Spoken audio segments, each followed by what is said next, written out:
Howdy. Today reading Jed McKenna, Spiritually Incorrect Enlightenment, and clearly way more aligned in 2021 with Jed's messages than I was many years ago when I first read several of his books. So much so that today there's a piece in here that I really want to share publicly. And I'm doing this in two parts. The first part is a bit of a reading from an early part in the book that gives an idea of Jed's style, Jed's perception, the framework about where his message is coming from, the perspective, and then the message itself. So let me read on. Part one, the background or the framework. People call me an enlightened man. I detest that term. They can't find any other word to describe the way I am functioning. At the same time, I point out that there is no such thing as enlightenment at all.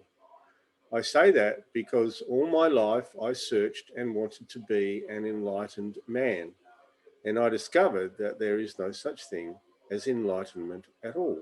And so the question, whether a particular person is enlightened or not, doesn't arise. I don't give a hoot for a 6th century BC Buddha, let alone all the other claimants we have in our midst. They are a bunch of exploiters thriving on the gullibility of the people. There is no power outside of man. Man has created God out of fear, so the problem is fear and not God. I discovered for myself and by myself that there is no self to realize. That's the realization I am talking about. It comes as a shattering blow. It hits you like a thunderbolt. You have invested everything in one basket, self-realization. And in the end, suddenly you discover that there is no self to discover, no self to realize. And you say to yourself, what the hell have I been doing all my life? That blasts you. So that's the flavour of Jed when he was writing these books in the early part of this century, 2004, I think this one was written. So here's the piece that I wanted to share. First, the question itself is the obstacle to progress, not lack of an answer. The question is the key. Once we truly understand the question, we'll have the desired answer. The desired answer is always the removal of the obstruction a correct question represents. The question, understood correctly, is the obstruction. If it's not, see the second point. Second, come up with the right question. There's always only one.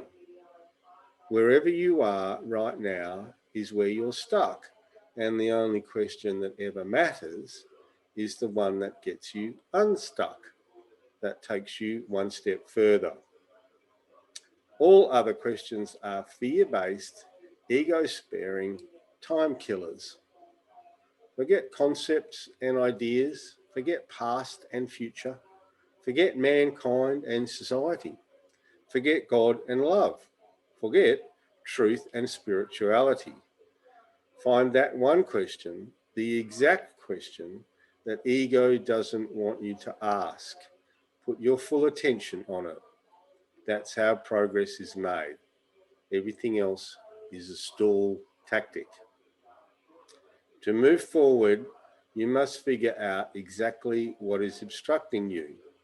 Whatever it is, isn't really there. It has no reality, no substance.